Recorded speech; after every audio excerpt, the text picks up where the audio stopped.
curso vamos a hablar acerca de los procesos de equilibrio en la química. Ustedes seguramente ya están relacionados con este concepto, el concepto de equilibrio, sobre todo el concepto de equilibrio físico, que hace referencia en mecánica a un cuerpo en el cual todas las fuerzas que están actuando sobre él, la sumatoria es igual a cero. Por tal motivo, ese cuerpo no va a exhibir aceleración. Desde ese punto de vista, el equilibrio puede ser estable, inestable o indiferente. Hablamos de equilibrio estable cuando el cuerpo se encuentra en equilibrio y yo puedo modificar esa posición de equilibrio, pero automáticamente el cuerpo nuevamente va a buscar o va a tender a adquirir esa posición inicial de equilibrio.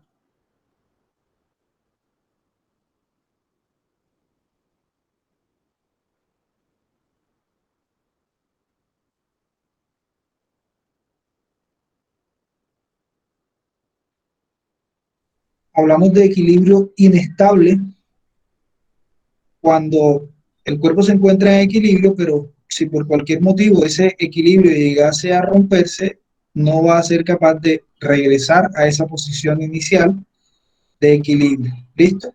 Y hablamos de equilibrio indiferente, cuando el cuerpo queda en la posición que se le da y en esa posición su punto de suspensión coincide exactamente con su punto de centro de gravedad. Entonces, eso desde el punto de vista físico. Nosotros en este capítulo no nos vamos a enfocar en estos tipos de equilibrio.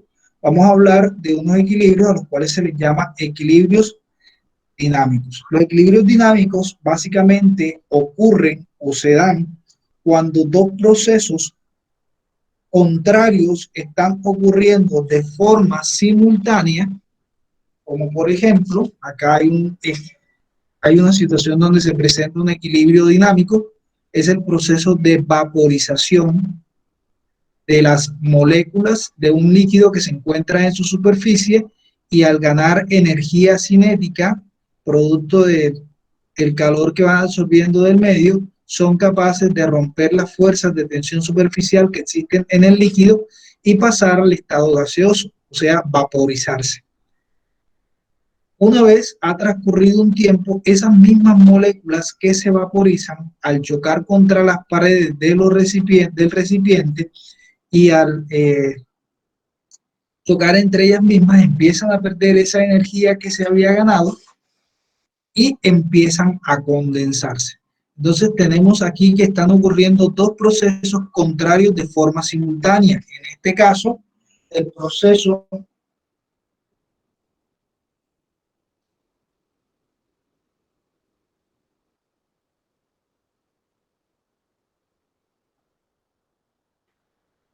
cuando decimos que se ha alcanzado el equilibrio dinámico, decimos que el sistema alcanza el equilibrio dinámico cuando la rapidez del proceso o la rapidez de ambos procesos se igualan.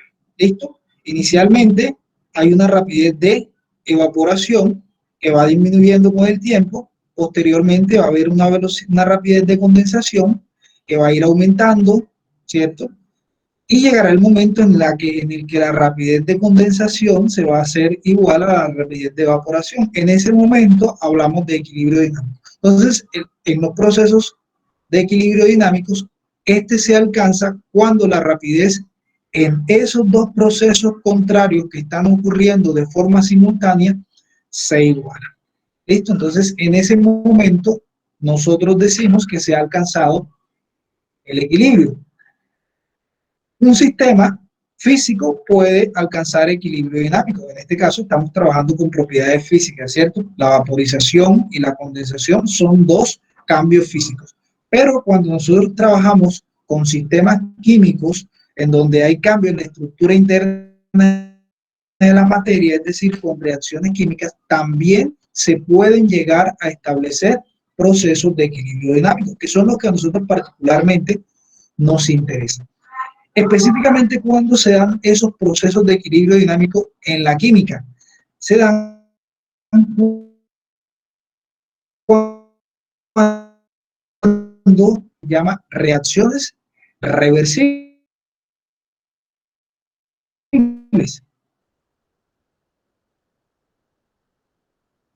así como los reactivos reaccionan para producir productos, esos productos a su vez también van a reaccionar para nuevamente producir reactivos. ¿Listo? Entonces, fíjense, tenemos dos procesos que ocurren de forma simultánea: conversión de reactivos a productos y conversión de productos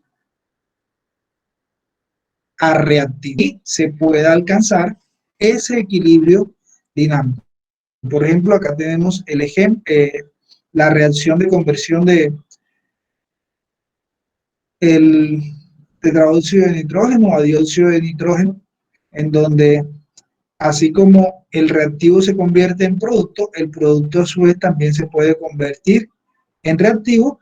Entonces aquí, en algún momento de esa reacción química, vamos a encontrar que se ha alcanzado el equilibrio.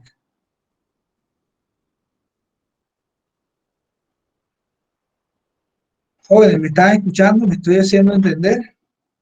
Sí, señor. A veces se le corta un poco. A veces se corta un poco. ¿Cómo están quedando las grabaciones que les estoy enviando? En la grabación sí se logra ver, sí se logra escuchar bien todo. ¿Sí han Sí, profe, en las revisado? grabaciones, las que he visto, sí se escucha normal. Pero acá en clase ahorita mismo sí se le escucha como, a veces sí, a veces no. Sí, el internet, no sé si es algo general, pero el internet estas 2 últimas semanas en mi casa ha estado bastante malo, bastante malo. Entonces ahí les ofrezco disculpas. Entonces, cuando de pronto no se esté escuchando, avísenme por favor para tratar de repetir y que queden los conceptos claros, para que no vayan a tener inconvenientes posteriores.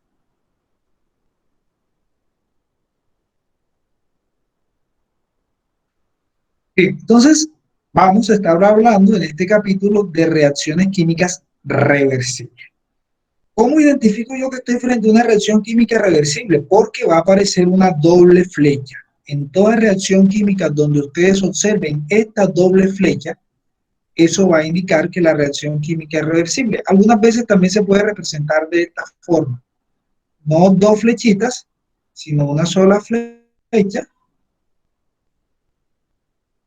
doble. ¿Listo? Unas veces en algunos textos la van a encontrar así, incluso algunas veces cuando uno está organizando los exámenes, por ejemplo, ya en plataformas no deja colocar esta referencia, pero sí deja colocar esta. Es para que tengan eso muy presente. Alguien está intentando entrar, vamos a darle entrada.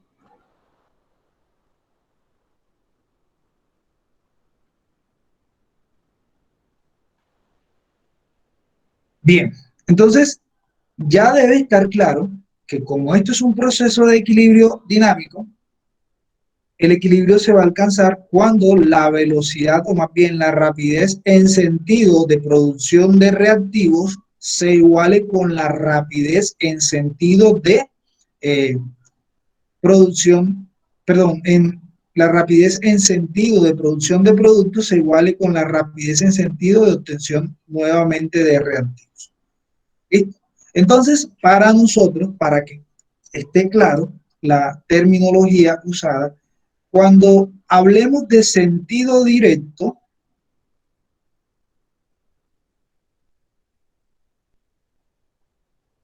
hacemos referencia al proceso de conversión de reactivos en productos.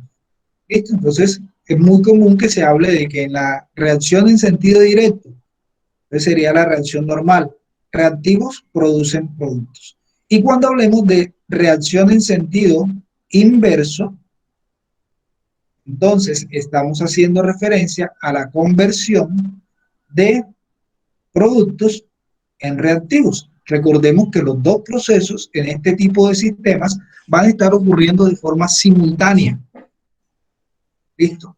Y que, por supuesto, el equilibrio se va a alcanzar cuando la rapidez en sentido directo se iguale con la rapidez en sentido inverso.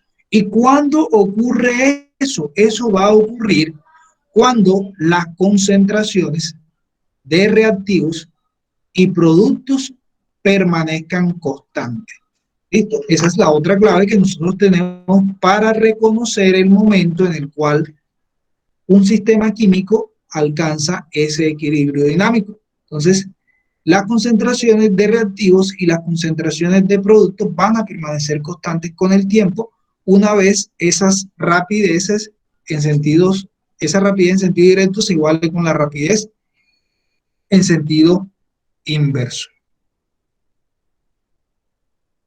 Cuando está ocurriendo una reacción química como esta que tenemos acá en la diapositiva, en este caso la conversión o la producción de ácido iodohídrico a partir de hidrógeno y yodo, las concentraciones de reactivos y productos van a cambiar con el tiempo, ¿cierto?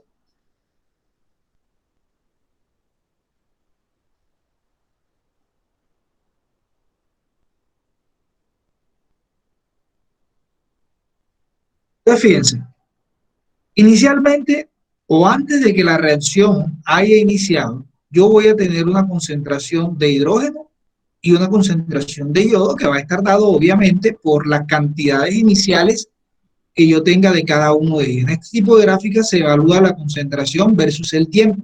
Entonces, la concentración de los reactivos al inicio va a estar eh, arriba, va a tener un valor específico. Si la reacción no se ha llevado a cabo, el producto va a tener una concentración de 0. Una vez la reacción química empieza a desarrollarse, como el H2 y el I2 van a combinarse para formar el HI, entonces obviamente ellos se van a tener que consumir. ¿Qué va a pasar con su concentración? Empieza a disminuir. Pero observen que esa disminución no ocurre de forma constante. Listo, aquí no tenemos una recta, sino que tenemos una curva en la cual hay una modificación de la pendiente de la misma. ¿Listo? Entonces, no es lo mismo esa rapidez en este punto que esa rapidez en este punto. Igual va a pasar con los productos. Inicialmente de producto no tengo nada, pero una vez la reacción empieza a ocurrir, empiezan a aparecer las primeras trazas de productos, empieza a aumentar la concentración del producto. ¿Listo? Y esa tasa o esa tasa de cambio no va a ser constante durante toda la reacción, precisamente porque así como los reactivos están produciendo el producto a su vez apenas empieza a producirse, también se empieza a descomponer nuevamente en los reactivos iniciales.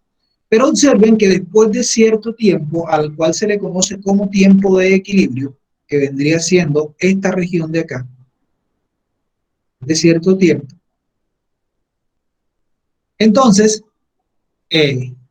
la concentración en este caso, tanto de reactivos como de productos, en este caso los reactivos y el producto, permanece constante. Ya tenemos una línea recta, en este caso, con pendiente igual 0, lo cual nos indica que estos valores son constantes, no cambian con el tiempo. Entonces, a esta región se le conoce como región de equilibrio. Vendría siendo toda esta región después que se haya alcanzado ese tiempo de equilibrio. ¿Listo? Es decir, después que las tasas de cambio de productos a reactivos se igualen con las tasas de cambios de reactivos a productos. ¿Listo? Entonces, en esta región es donde entran a jugar las leyes del equilibrio, en este caso. ¿Listo? Una vez se ha alcanzado el equilibrio, ese equilibrio no necesariamente va a ser eterno. Ese equilibrio se puede romper. ¿Listo?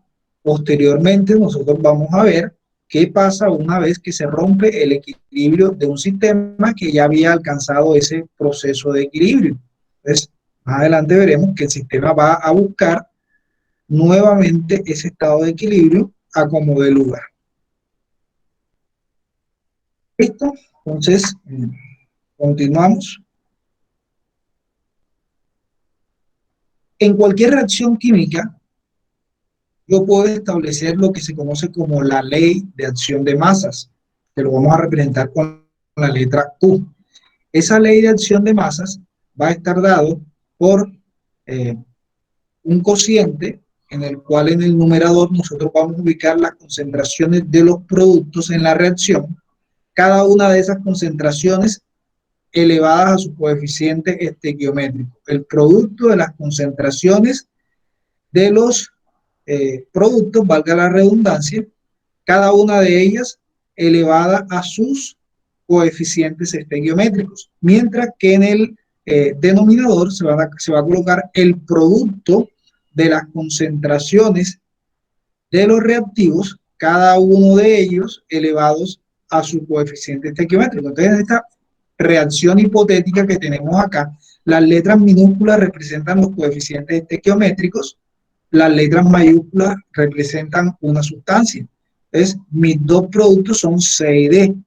En la ley de acción de masas para esta reacción, en el numerador yo voy a ubicar a C, y a C lo voy a elevar a su coeficiente estequiométrico, que en este caso sería C minúscula. Y voy a multiplicar eso por D elevado a su coeficiente estequiométrico.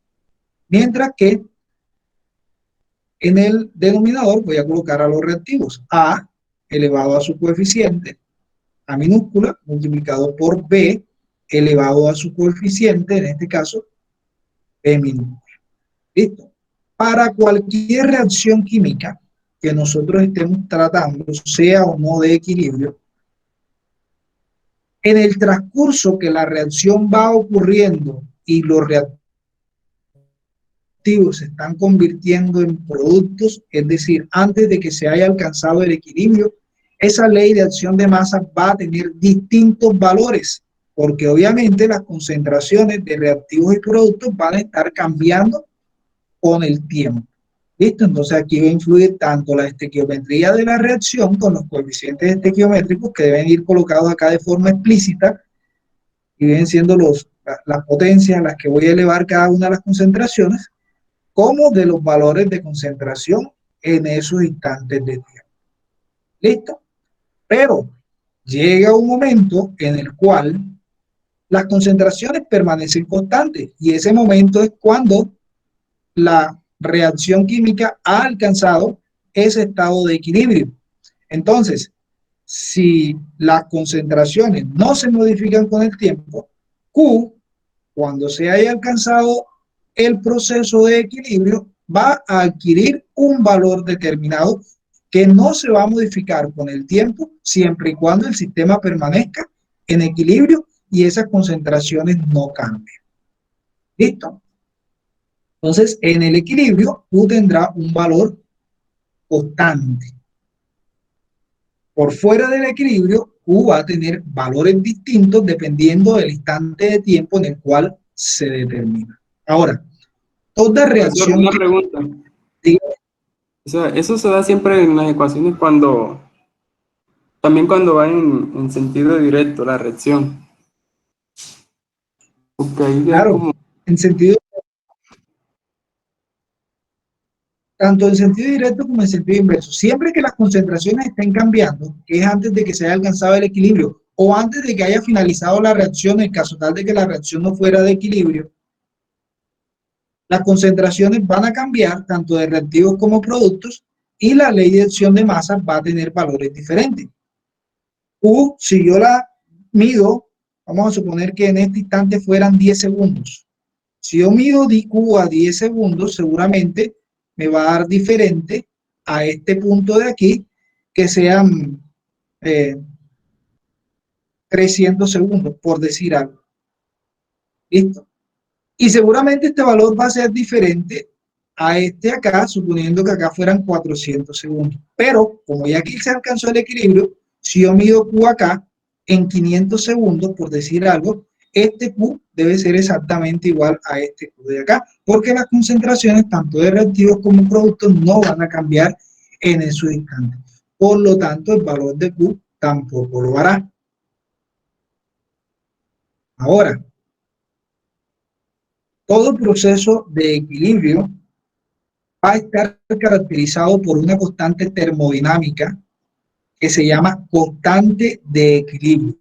Esa constante de equilibrio es una propiedad del sistema que depende básicamente de dos factores: la naturaleza de la reacción, es decir, quiénes son mis reactivos y mis productos, y de la temperatura. ¿Listo? Esa constante de equilibrio va a caracterizar a cada sistema en equilibrio que nosotros tengamos a una temperatura específica. ¿Listo? Existen tablas en las cuales yo puedo encontrar esos valores de constantes de equilibrio para reacciones reversibles que han sido estudiadas con anterioridad a unas temperaturas determinadas. ¿Listo? Entonces, esa constante de equilibrio es una característica propia del sistema. Nos permite caracterizarlo, nos permite determinar varias propiedades de él. Algo importante es que esa constante de equilibrio no depende de las concentraciones iniciales, ni de reactivos, ni de productos. ¿Listo? Entonces, experimentalmente se ha encontrado que esa constante de equilibrio es exactamente equivalente a la ley de acción de masas en el equilibrio, es decir, cuando las concentraciones permanecen constantes. Entonces, la constante de equilibrio será igual a la ley de acción de masas, pero en el equilibrio. ¿Listo? Recordemos que antes del equilibrio, la ley de acción de masas puede tener distintos valores, pero en el equilibrio tendrá un solo valor, y ese valor que tenga Q en el equilibrio va a ser exactamente igual al valor de la constante de equilibrio. Entonces, si yo conozco, por ejemplo, la concentración de C en el equilibrio, la concentración de D en el equilibrio, la concentración de A, la concentración de B, aquí está hay un error en la diapositiva, entonces yo tengo acceso al valor de Q y tengo acceso al valor de la constante de equilibrio. Ahora, si yo lo que conozco es el valor de la constante de equilibrio, yo podría llegar a tener acceso al valor de estas concentraciones en el equilibrio. ¿Listo? Entonces, algo muy importante que ustedes deben tener presente es que esa constante de equilibrio que aparece reportada en las tablas va a ser exactamente igual a la ley de acción de masas en el equilibrio. ¿Listo? Ninguna otra concentración distinta a las concentraciones en el equilibrio me sirven para determinar la constante de equilibrio de un sistema al cual yo no le conozca el valor de la constante. ¿Listo? Entonces, debo asegurarme que el sistema alcanzaba el equilibrio, y la forma de asegurarme de eso es cuantificar de que las concentraciones no cambien con el tiempo.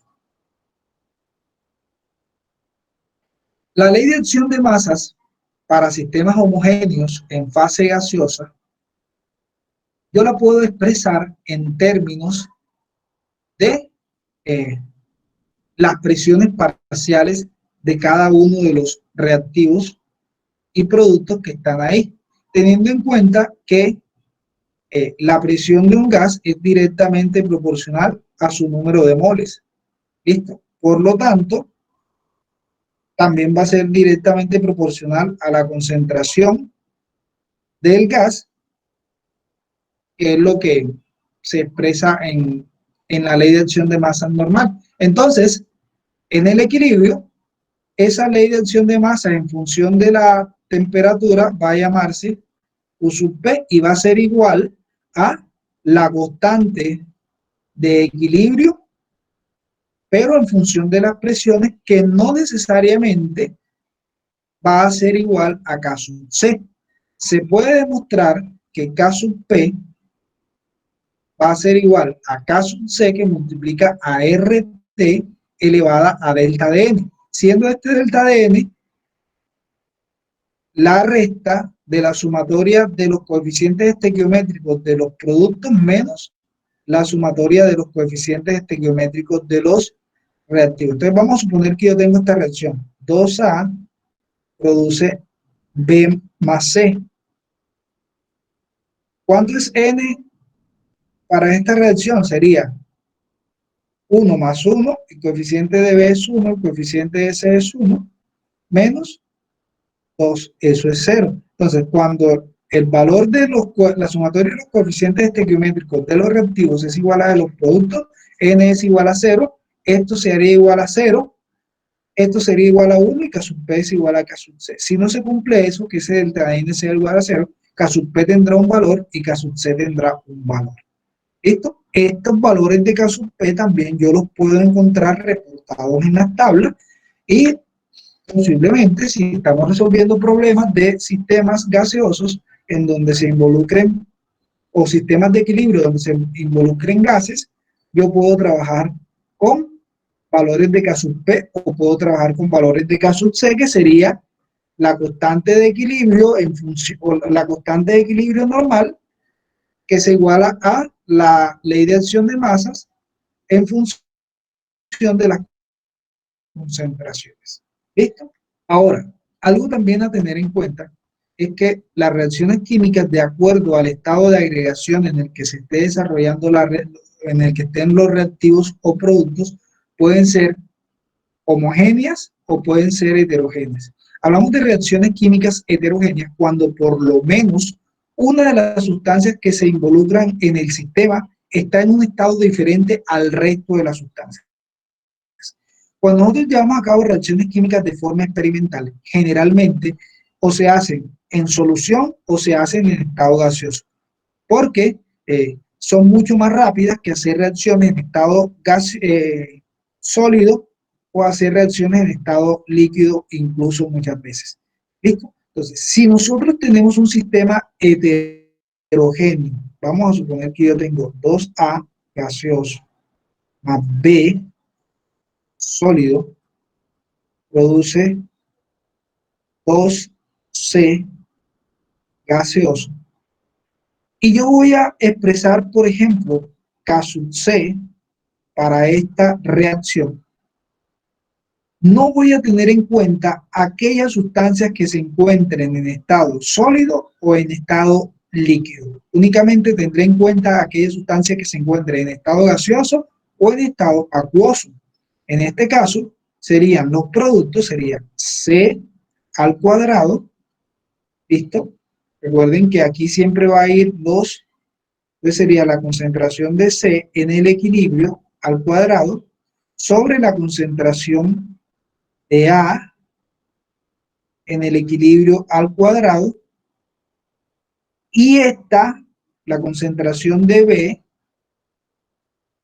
a la 1, no la voy a colocar. ¿Por qué no la voy a colocar? Porque la concentración de las sustancias sólidas en una reacción química se modifica muy poco con el tiempo. Por esa razón no la voy a colocar en la expresión de la ley de acción de masas ni en la expresión de la ley de acción de masas para calcular la constante de equilibrio. Entonces, estas serían concentraciones en el equilibrio. ¿Listo? Eso es muy importante tenerlo en cuenta al momento de expresar la ley de acción de masas de un sistema que sea heterogéneo. Repito, Profesor, ¿y por qué no se toma la que está en estado sólido? lo acabo de decir, porque la concentración de esa sustancia o el cambio de concentración de esa sustancia con el tiempo va a ser muy poco. ¿Listo? Entonces, no hay un cambio significativo de la concentración del mismo, por lo tanto, no se incluye en el valor de la ley de acción de masa, porque en la ley de acción de masa se incluyen aquellas sustancias que están modificando su concentración, que están teniendo un delta de concentración. ¿Listo? Entonces, la concentración o esa derivada que nos daría ahí de esa pendiente tangente a la curva sería cero. Entonces, no se tiene en cuenta aquí en esa ley de acción de masa. Ya sea para K sub P o K sub C. Si yo fuera a expresar K sub P para esta reacción, entonces sería la presión parcial del producto elevado al cuadrado entre la presión parcial del reactivo elevada al cuadrado. ¿Listo? Todo esto en el equilibrio. ¿Me hice entender?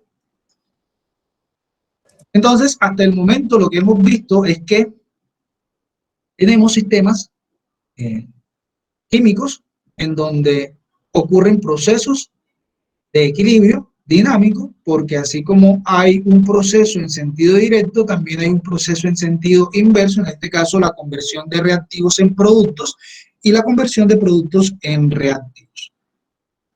¿Listo? Hemos explicado que el equilibrio se va a alcanzar cuando la rapidez en sentido directo se iguale con la rapidez en sentido inverso. ¿Listo? Es decir, cuando las concentraciones tanto de reactivos como de productos permanezcan constantes. Y establecimos una relación matemática que nos va a permitir hacer cálculos de concentraciones una vez se hayan alcanzado los equilibrios con una magnitud de o una propiedad de todos los sistemas químicos en equilibrio que se llama constante de equilibrio. Esa constante de equilibrio depende de la naturaleza del sistema, exactamente igual a las concentraciones de a la ley de acción de masas una vez alcanzado el equilibrio. ¿Listo? Ya sea en función de las concentraciones o en función de las presiones parciales de reactivos y productos. Y en esa ley de acción de masas no deben ser incluidas las sustancias que se encuentren en estado líquido o en estado sólido. Únicamente vamos a tener en cuenta las sustancias inicialmente en estado gaseoso y posteriormente, cuando estemos trabajando con sistemas acuosos, las concentraciones de las sustancias que se encuentren en sistemas acuosos. ¿Alguna pregunta está ahí? Adicional a las que ya me han hecho.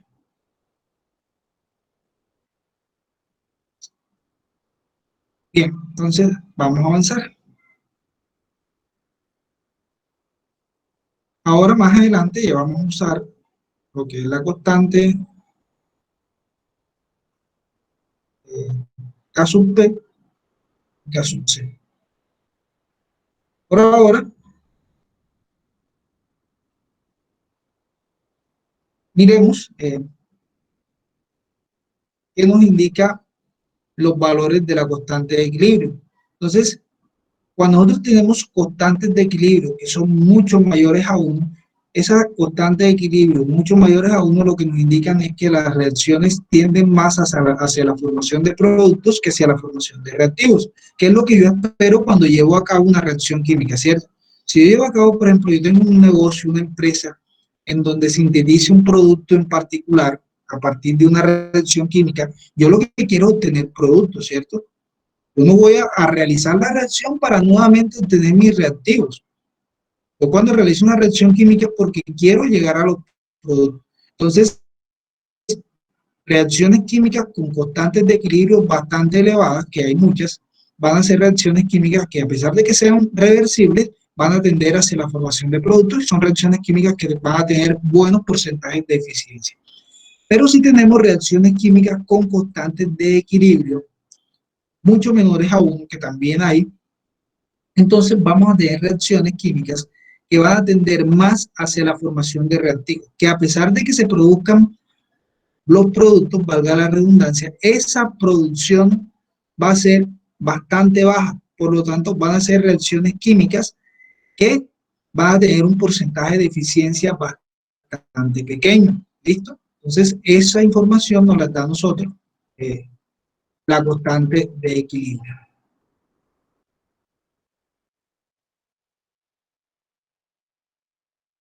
Hablemos ahora de lo que es el principio de Le Chatelier.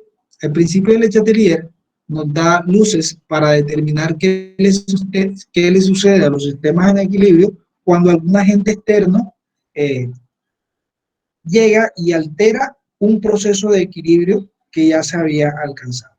Entonces, cuando se somete un sistema en equilibrio a una modificación de la temperatura, la presión o la concentración de una de las especies reaccionantes, el sistema responde alcanzando un nuevo equilibrio que contrarresta parcialmente el efecto de la modificación. Dicho de otro modo, si yo tengo un equilibrio y cualquier agente externo provoca la ruptura del equilibrio que ya se había establecido, el sistema va a reaccionar de tal manera que va a contrarrestar ese efecto que hizo que se rompiera el equilibrio para nuevamente alcanzar un equilibrio. Entonces, lo que yo tengo que tener en cuenta cuando esté aplicando el principio de Le Chatelier es determinar específicamente qué factor fue el que hizo que el equilibrio se rompiera, y yo sé que eso que hizo que el equilibrio se rompiera debe ocurrir exactamente lo contrario en el sistema para que el sistema nuevamente restablezca su equilibrio. Entonces, supongamos que tenemos este sistema y que se ha alcanzado un proceso de equilibrio. ¿Listo? Empezó la reacción, se empezaron a producir los reactivos se empezaron a consumir los reactivos, se empezó a consumir los productos y llegó el momento en que las concentraciones de estos dos reactivos no cambiaron con el tiempo y la concentración del producto tampoco cambió con el tiempo, se alcanzó el equilibrio y la constante de equilibrio de esa reacción a 1000 Kelvin tiene este valor. ¿Listo? Si la temperatura no se modifica, esa constante de equilibrio va a permanecer constante, valga la redundancia, no va a cambiar su valor. Si cambia la temperatura, posiblemente cambia la constante de equilibrio.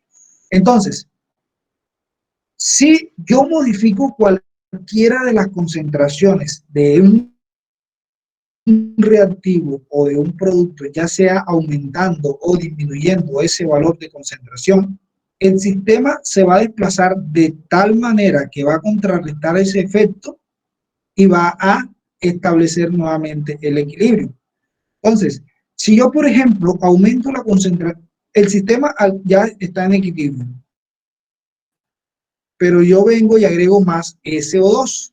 Al agregar más SO2, automáticamente voy a modificar la concentración de SO2 que ya estaba constante, la voy a aumentar. ¿Listo? Y eso va a hacer que el equilibrio se rompa. Pero, como se rompió el equilibrio, de acuerdo al principio de Le Chatelier, el equilibrio nuevamente se debe restablecer. ¿Y cómo se debe restablecer? Pues haciendo lo contrario a lo que ocurrió para que el equilibrio se rompiera. Aumenté la concentración del SO2. ¿Qué debe pasar? Disminuir la concentración del SO2 para que el equilibrio se restablezca.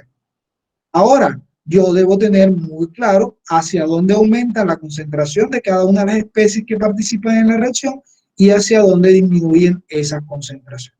Entonces, yo sé que en condiciones normales, cuando la reacción va en sentido directo, es decir, de aquí para acá, de reactivos a productos, la concentración de los reactivos disminuye y la concentración de los productos aumenta. ¿Listo? Ahora, yo sé que cuando la reacción va en sentido inverso, es decir, de productos a reactivos, la concentración de los productos disminuye y la concentración de los reactivos aumenta. Entonces, esos dos procesos deben estar muy claros para ustedes para poder predecir, de acuerdo al principio de Le Chatelier, qué debe pasar en un sistema de equilibrio cuando se rompa para restablecer ese equilibrio. Retomamos al ejemplo que estaba explicándoles. Aumenté la concentración del SO2 porque agregué más SO2 al sistema que ya había alcanzado su equilibrio. Entonces, como aumenté esta concentración debe disminuir. ¿Y cómo disminuye la concentración de él? Él es un reactivo. Entonces, la única forma de disminuir la concentración de los reactivos es que los reactivos se conviertan en productos, es decir, que la reacción se desplace en sentido directo. Entonces, si yo rompo este equilibrio aumentando la concentración de cualquiera de los dos reactivos o de los dos, el sistema se desplazará en sentido directo hasta nuevamente alcanzar el equilibrio. ¿Listo? Si yo disminuyo la concentración de cualquiera de los dos reactivos, porque extraigo cantidad de ellos, entonces para restablecer el equilibrio, esas concentraciones deben aumentar. ¿Y cómo aumenta la concentración de los reactivos? Cuando el sistema va de sentido en sentido inverso, es decir, de productos a reactivos. Si es un producto el que modifico, voy a aplicar la misma lógica. Si aumento la concentración de un producto, debe disminuir esa concentración. Entonces, ¿cómo disminuir la concentración de un producto? Convirtiéndose en reactivo. Es decir, yendo en sentido inverso hasta alcanzar nuevamente el proceso de equilibrio.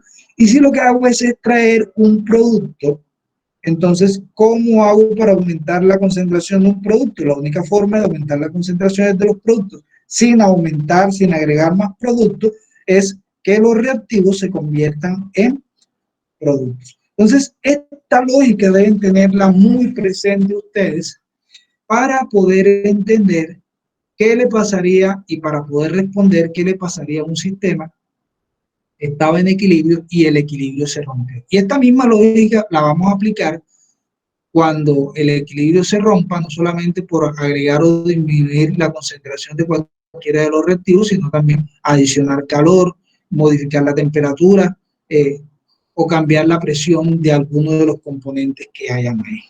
¿Me hice entender? Jóvenes, Sí, profesor. listo. Entonces, eso matemáticamente también se puede explicar, teniendo en cuenta que K sub C va a ser igual a Q sub C o K sub P va a ser igual a K sub C en el equilibrio. Entonces, fíjense que si, por ejemplo, acuérdense que acá arriba van los productos y acá abajo van los reactivos, si se aumenta la concentración de un producto, aumenta Q sub C y debe disminuir Q sub C para que se iguale con K sub C. K sub C no va a cambiar a menos que se cambie la temperatura. ¿Listo? Pero Q sub C sí puede cambiar porque alteré el equilibrio. Entonces, si aumenté el valor del numerador, toda la fracción debe disminuir. La única forma de disminuir el valor de esa fracción es aumentando el valor del denominador y disminuyendo el valor del numerador, es decir, aumentando las concentraciones de reactivos, disminuyendo las concentraciones de los productos. Si lo que se aumentó es la concentración de alguno de los dos reactivos, entonces lo mismo. Entonces, al aumentar esto, disminuye Q sub C. Para poderse igualar con K sub C, entonces debe aumentar todo el valor de la fracción y eso sucede cuando se aumenta la concentración del numerador y en este caso disminuye la concentración o disminuyen los valores del denominador hasta que Q sub C se iguale con K sub C. Entonces, eso es lo que debe pasar para que el equilibrio se restablezca, que nuevamente Q sub C adquiera el valor de K sub C, que es lo que nos indica que el equilibrio se ha alcanzado, es decir, que las concentraciones ya permanecen constantes.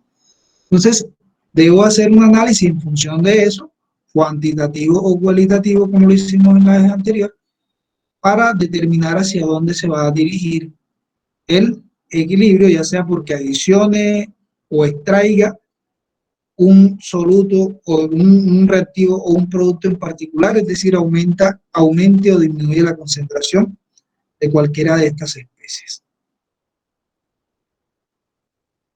Aquí hay un ejemplo de cuando disminuimos la concentración y es lo mismo. Entonces, si nosotros disminuimos la concentración del NH3 acá, este es un ejemplo específico, ¿qué pasa? Se altera inmediatamente el valor de Q sub C. Al disminuir esto, ¿cierto? Que es un producto, disminuye el valor de Q sub C.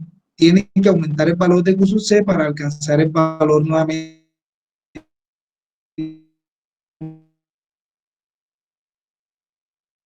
de K sub C más reactivo, más producto, perdón.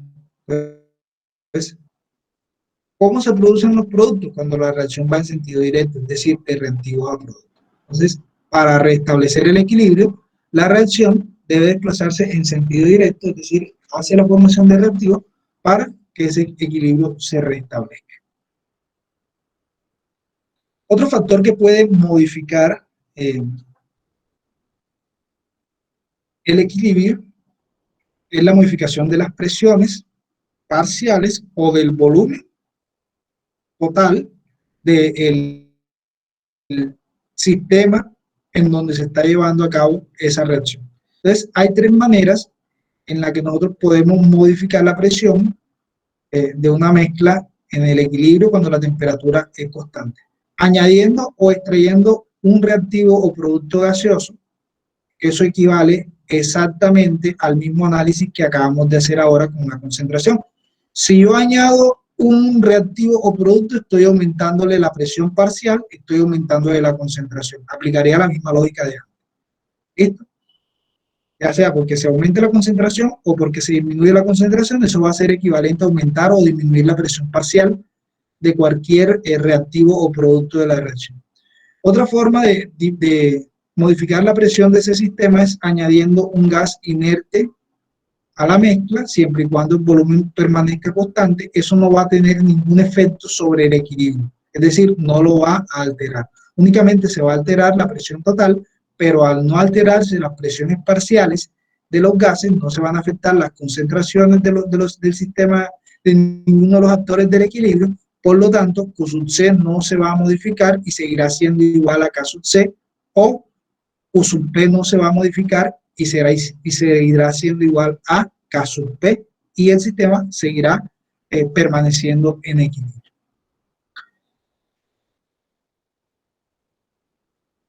La otra opción es modificando la presión por cambio del volumen del sistema. Entonces, de acuerdo a la ley de Boyle, si nosotros recordamos, la presión puede aumentar o disminuir de acuerdo a el volumen, y esa relación es inversa. Es decir, si aumento el volumen, disminuyó la presión; si disminuyó el volumen, aumentó la presión. ¿Listo? Entonces, debo tener en cuenta eso cuando ocurran cambios de volumen en el sistema. Entonces, hay dos opciones cuando ocurren cambios de volumen en el sistema. Si delta de n es igual a 0, como se lo expliqué anteriormente, entonces los cambios de volumen no van a afectar el proceso de equilibrio. ¿Listo? Ahora, si delta de n es diferente de 0, el aumento en el volumen va a favorecer la reacción de menor a mayor número de moles.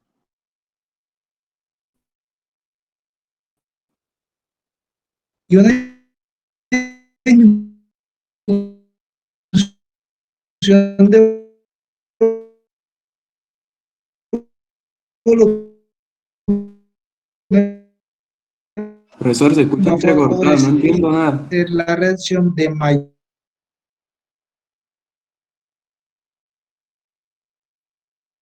Ten en cuenta esto. Esta es la regla para el volumen. Ustedes la deben tener presente. Si aumentamos el volumen y el delta de n es diferente de 0, esto que tenemos aquí aplica para delta de n distinto de 0. Si se aumenta el volumen, la reacción se va a desplazar de menor a mayor número de moles. Entonces miremos esta reacción que tenemos aquí.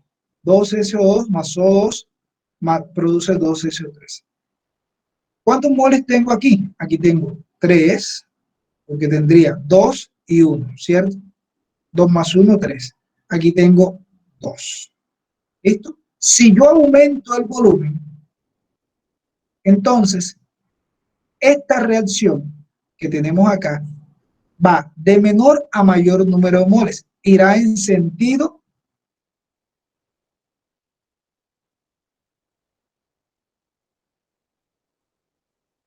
de esta reacción. No todas las reacciones van a ser lo mismo. Entonces, de menor a mayor, menor a mayor. Entonces va en sentido inverso.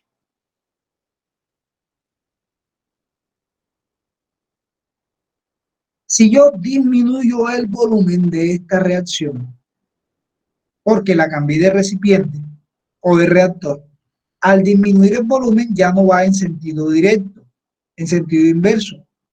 Entonces, disminuir el volumen de esa reacción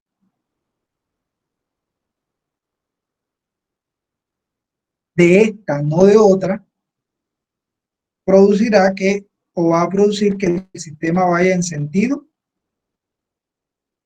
directo.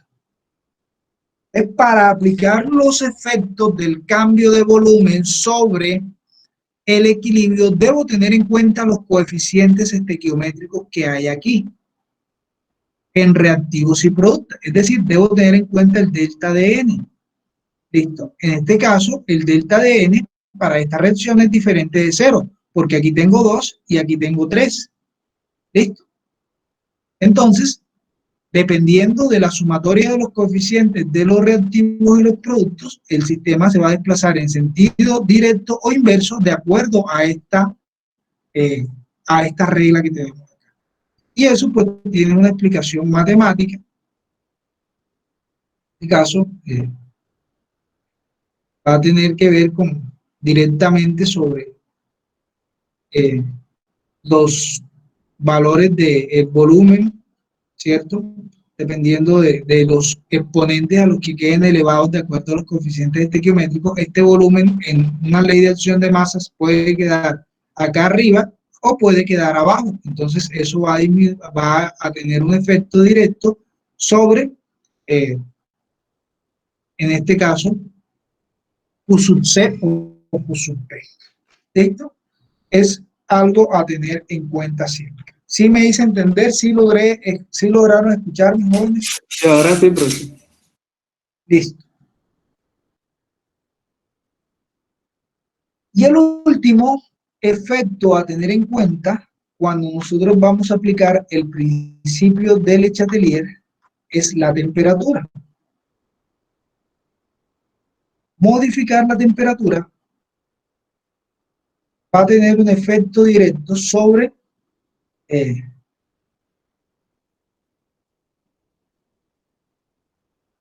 equilibrio. Empezando porque yo no puedo determinar un proceso de equilibrio hasta que la temperatura no se haya estabilizado. ¿Listo? Pero en ese proceso de estabilización, el equilibrio va a desplazarse o en sentido directo o en sentido inverso una vez se aumente o se disminuye la temperatura. Cuando yo aumento la temperatura, le suministro calor al sistema. Cuando yo disminuyo la temperatura, le traigo calor al sistema.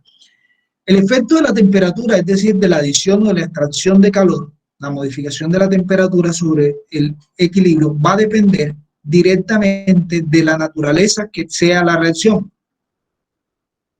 Una reacción química desde el punto de vista energético, específicamente con el calor, va a ser exotérmica o endotérmica. Las reacciones endotérmicas son aquellas que necesitan calor para poder ocurrir. Las reacciones exotérmicas son las que liberan calor. ¿Listo? Entonces, voy a ir por acá. Una reacción endotérmica necesita calor. Si yo tengo una reacción endotérmica, entonces vamos a suponer que yo tengo esta reacción 2A más B que produce C. Y esta reacción es endotérmica, es como si el calor yo tuviera que aplicarlo del lado de los reactivos. De hecho, tengo que aplicarlo en la reacción. Para que la reacción ocurra, yo tengo que calentar, suministrar calor, aumentar temperatura. ¿Listo? Entonces, en las reacciones endotérmicas, el calor yo lo voy a ubicar del lado de los reactivos. En una reacción exotérmica, es aquella que libera o produce calor, al inicio no hay calor, pero la reacción espontáneamente va a producir ese calor. ¿Listo? La reacción produce calor, acá consume calor. Lo que se consume va del lado de los reactivos, lo que se produce va del lado de los productos. Ah, bueno, entonces yo en las reacciones exotérmicas o endotérmicas lo que me voy a fijar es identificar de qué naturaleza es la reacción y voy a ubicar al calor como un reactivo si la reacción es endotérmica o como un producto si la reacción es exotérmica. Y ya voy a aplicar el mismo principio del cambio de la concentración de acuerdo a lo que esté ocurriendo. Entonces, ¿qué pasa si yo a esta reacción le adiciono calor o le aumento la temperatura? Es como si estuviera aumentando el valor de la concentración de un reactivo. Entonces, si adiciono calor, debe disminuir el calor, ¿cierto? ¿Y dónde disminuyen los reactivos? Cuando se convierten en producto. Entonces, iría en sentido directo para que se restablezca el equilibrio. Si a esta que yo tengo acá, que es exotérmica, le adiciono calor, al adicionarle calor estoy aumentando la concentración de un producto, es como si estuviera aumentando la concentración de un producto. Debo disminuir esa concentración de un producto. ¿Y cómo se disminuye la concentración de un producto? Convirtiéndose en reactivo. Entonces iría en sentido inverso. Entonces esa es la lógica que vamos a aplicar. ¿Listo? Debo determinar si la reacción es endotérmica, si es exotérmica, y pues eso me va a ayudar a determinar qué le va a pasar. Voy a considerar, no es que sea un reactivo o un producto, pero los voy a considerar como si fueran así. En las reacciones endotérmicas, el calor lo voy a considerar un reactivo. En la reacción exotérmica, el calor o la energía la voy a considerar un producto. Entonces voy a aplicar la misma lógica del aumento de la concentración o disminución de la concentración o aumento de la presión parcial o disminución de la presión parcial. ¿Listo? Hay que tener en cuenta que toda reacción endotérmica va a tener un valor de la entalpía de reacción, que es una propiedad termodinámica que hace referencia al cambio de calor a presión constante para un sistema. Entonces, ese delta de H va a ser igual a un valor, en este caso, mayor a cero. Y en las reacciones endotérmicas, esto es por convención el delta de H es menor a cero. Es decir, que cualquier reacción endotérmica, esa medición energética les va a dar un valor positivo. Cualquier reacción exotérmica, ese valor de delta de H les va a dar un valor negativo. Entonces, por ejemplo, aquí les daría 254 kilojoules sobre mol, por decir algo. Y acá podrían aparecer valores como, por ejemplo, 1200 menos 1200 joules sobre mol, por decir algo. Entonces, este valor negativo en delta de H me indica que la reacción es exotérmica, este valor positivo de delta de H me indica que la reacción es endotérmica. Entonces, eso hay que tener en cuenta. ¿Listo? Entonces, no sé si me hice entender. Entonces, miremos este ejemplo que está aquí, la misma reacción, ahora me están dando el valor de delta de H. Me dicen que vale menos 197.8 kilojoules sobre mol. Es decir, que esto es una reacción exotérmica, porque el valor de delta de H estándar es negativo. Oh, profesor, pregunta. Esas ecuaciones químicas tienen que estar balanceadas. Ahí veo como que Sí, claro. Si la ecuación química no está balanceada, automáticamente va a estar malo todo. Acuérdense que hay que establecer valor de Q y ese valor de Q va a depender de los coeficientes estequiométricos. Debe estar balanceado. ok. Entonces, si esta reacción que está acá,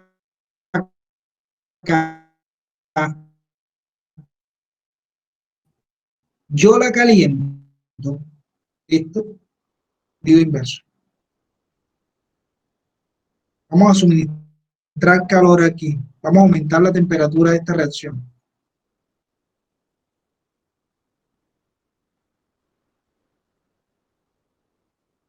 ¿Hacia dónde se desplazaría el equilibrio?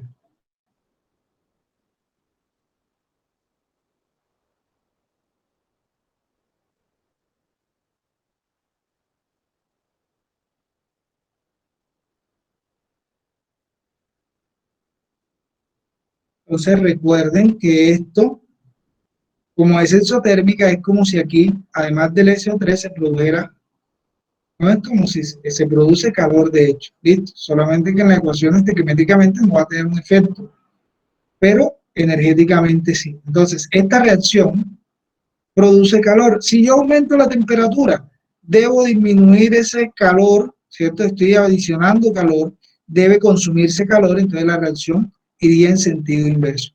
¿Qué nos indica esto? Que una reacción exotérmica va a dar mayores rendimientos cuando se lleva a cabo a bajas temperaturas. Si yo les traigo calor a esta reacción, entonces debe ir en sentido directo y eso va a hacer que se produzca más SO3, o sea que el rendimiento de la reacción va a aumentar, la eficiencia de la reacción va a aumentar.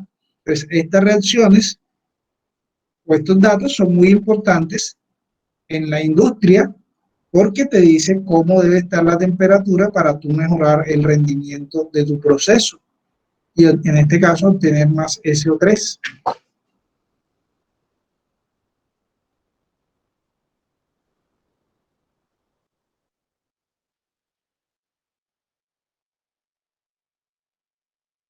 ¿Alguna pregunta, jóvenes?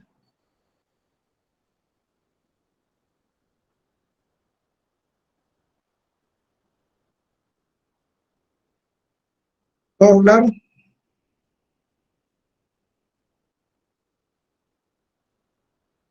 Al momento sí, para mí, pues.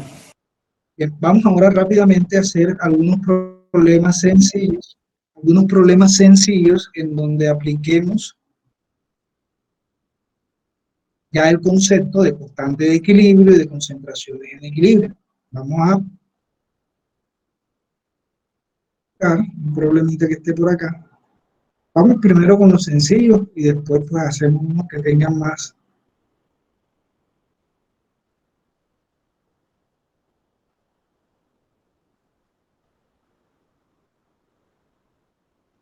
Celeste. Sencillo.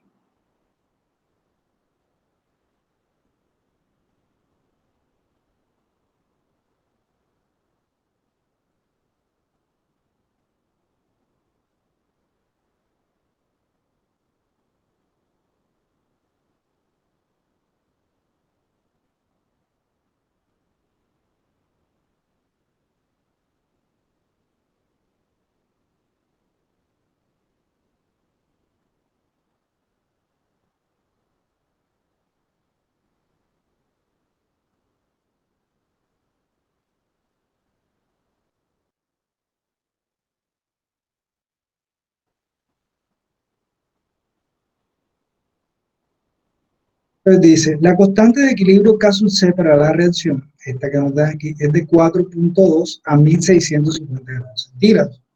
Inicialmente se inyectan 0.8 moles de H2 y 0.8 moles de CO2 en un matraz de 5 litros. Determine la concentración de cada especie en el equilibrio. ¿Listo? Entonces,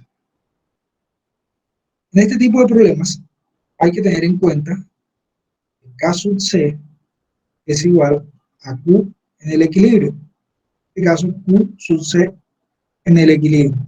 Es decir, que este valor de K sub C que me dan a mí aquí va a ser igual a la concentración de agua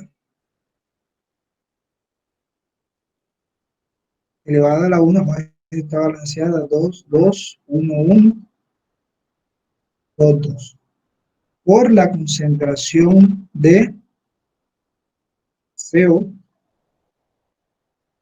entre la concentración de H2 por la concentración de CO2.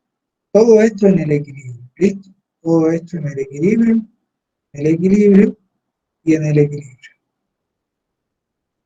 A mí me van a buscar aquí la concentración de cada una de esas especies en el equilibrio. Para eso me dan el valor de K sub C y me dan el valor de la concentración de H2 y de CO2, porque me están dando los moles, me están dando el volumen. Las concentraciones que se usan en este tipo de problemas son concentraciones molares. Es decir, la molaridad en este caso va a ser igual para ambos 0.8 mol entre el volumen en litros, 5 litros. ¿Listo? Entonces, aquí vamos a trabajar siempre con molaridades, no con moles solo. 0.8 entre 5. Entonces, tenemos 0.16 molar. Esa va a ser la concentración, tanto del dióxido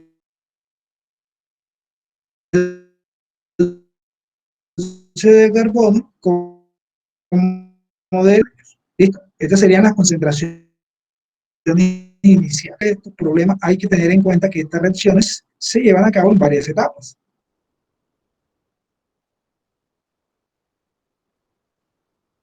Se produce agua, se produce monóxido de carbono. Entonces tenemos una etapa inicial, que es antes de haber iniciado la reacción. ¿Qué tenemos inicialmente? Ya establecimos que la concentración molar de este es 0.16 y 0.16. ¿Qué tenemos de este señor? Nada, porque en algunos problemas nos pueden dar concentración de agua, ¿listo? O de un producto. Aquí no, en este no es el caso. No nos dicen que tenemos nada de este ni de este, o sea que la concentración de este es 0 y la concentración de este es 0. Hay una reacción química o una etapa de reacción.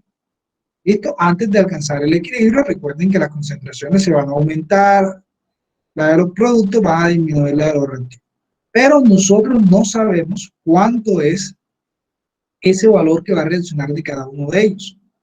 Podríamos llegar a saberlo si estuviéramos en cinética química, pero no estamos en cinética, estamos en equilibrio. Entonces aquí yo sé que antes de alcanzar el equilibrio una cantidad de H2 va a reaccionar y una cantidad de dióxido de carbono va a reaccionar. ¿Cuánto? No sé. Lo único que sé es que el H2 se va a consumir. Por lo tanto, a esa cantidad que reacciona, yo la voy a llamar X. X, o lo que reacciona de cada reactivo, debe ir acorde con el coeficiente estequiométrico. En este caso, una sola X porque el coeficiente del H2 es 1. Y acá, ¿cuánto reacciona de CO2? Reacciona menos X también, porque la relación estequiométrica aquí es 1, 1. Vamos a suponer que aquí esto fuera un 2, entonces yo acá no hubiese colocado menos X, sino menos 2X. ¿Listo? Si aquí fuera un 3, menos 3X, si aquí fuera un 5, serían menos 5X. Hay que tener en cuenta el coeficiente estequiométrico. Para este caso, simplemente voy a colocar que reacciona X. ¿Listo? Porque el coeficiente es 1. ¿Cuánto se produce de agua? Lo mismo. ¿Listo? Voy a tener en cuenta el coeficiente estequiométrico. Como el coeficiente es 1, se produce una cantidad que va a ser la misma a esta, ¿cierto? Porque recuerden que la estequiometría es precisa y tiene que ver con los coeficientes. Un mol de esto reacciona con un mol de esto. Un mol de esto produce un mol de esto, porque el coeficiente es 1 aquí y 1 acá. Un mol de esto produce un mol de esto, porque el coeficiente es 1 aquí y 1 acá. ¿Listo? Entonces, por eso voy a tener en cuenta los coeficientes siempre. Y aquí no voy a colocar negativo porque esto se está produciendo. Entonces, X acá y X. Y por último tenemos la etapa de equilibrio. En la etapa de equilibrio, yo sé que tenía una cantidad inicial y voy a tener en cuenta lo que se consumió y lo que se produjo. Entonces, ¿cuánto me queda de H2? Me queda 0.16 menos X. ¿Cuánto me queda de dióxido de carbono? 0.16 menos X. ¿Cuánto me queda de agua? 0 más X, es decir, X. ¿Cuánto me queda de monóxido de carbono? X. ¿Listo? ¿Esto qué sería? La concentración de H2 en el equilibrio. ¿Esto qué sería? La concentración de CO en el equilibrio. ¿Esto qué sería? X, ¿qué sería? Sería la concentración de agua en el equilibrio, y esta X sería la concentración de monóxido de carbono en el equilibrio, que por supuesto va a ser igual a la concentración de agua. ¿Listo? De tal manera que ya yo puedo reescribir esta expresión que tengo acá. Yo la puedo reescribir ahora diciendo que K sub C, voy a escribir lo mismo que tenía acá, pero con los nuevos valores. Concentración de agua, X, por la concentración de monóxido de carbono, X, entre la concentración de H2, 0.16 menos X, por la concentración de CO2, 0.16 menos X. Hasta aquí llega la parte química, hasta establecer la expresión para la constante de equilibrio en función de la ley de acción de masas con respecto a la estequiometría de la reacción. Ya de aquí en adelante es pura matemática, es pura álgebra. Es decir, aquí como yo tengo que saber las concentraciones del equilibrio de cada especie y esas concentraciones van a depender de X, aquí hay que buscar el valor de X. Me quedaría acá X al cuadrado y acá me quedaría 0.16 menos X también al cuadrado. Me corrigen si eso no se puede hacer, por favor. Entonces, aquí sería fácil hallar el valor de X. En algunas ocasiones pueden salir ecuaciones cúbicas, pueden salir ecuaciones cuadráticas. Ya, como les digo, de aquí en adelante, encontrar ese valor de X va a depender netamente de su pericia matemática. ¿Ves? Sabrán que si sale una ecuación cuadrática, pues hay que aplicar cualquier método que hay para resolver esa ecuación cuadrática, por factorización o por la ecuación general, como ustedes lo quieran hacer. La ecuación cúbica, hay diferentes métodos, por iteraciones, el método de Newton-Raphson, en fin, ya eso sí depende de ustedes, ¿listo? Hasta aquí llega la parte química, hasta este análisis de aquí. Entonces, hay que buscar aquí el valor de X. ¿Esto a qué va a ser igual? A lo que me dijeron que valía X. Esto es igual a 4.2.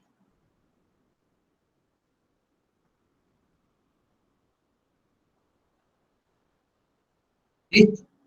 Entonces, ¿qué se hace para resolver esa ecuación, jóvenes? ¿Quién me dice?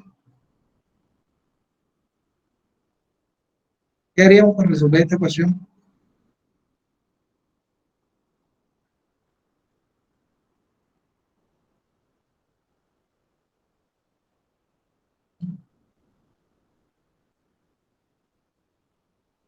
Entonces, como están cuadrados de ambos lados, podría sacar raíz cuadrada de ambos lados y me va a quedar que x sobre 0.16 menos x es igual a la raíz del 4.2, que es 2.05.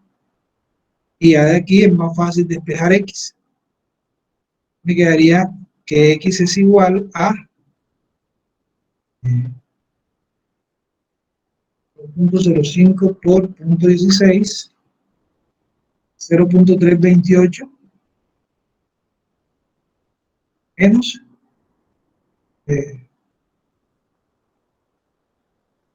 menos 2.05x, ¿cierto? Entonces, 3.05x es igual a 0.328, x es igual a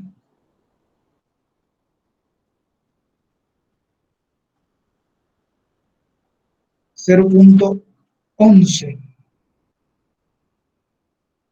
Entonces, acabamos de encontrar lo que reacciona.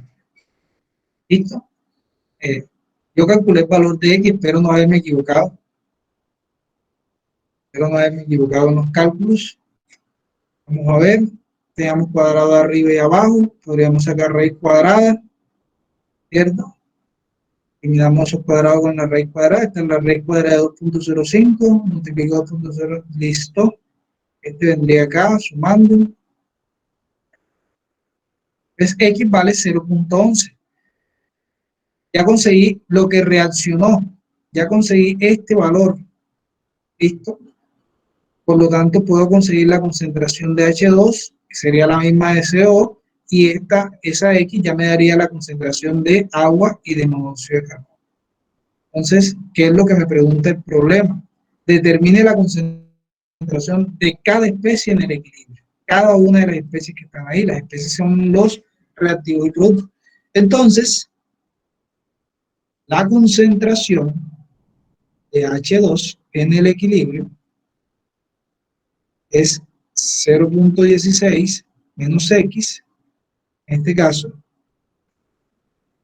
0.05, si no estoy mal.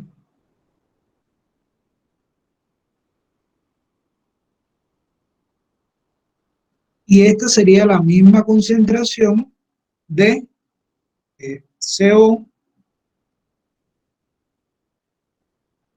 y la concentración de agua sería igual a x, es decir, 0.11, y esa misma sería la concentración de CO.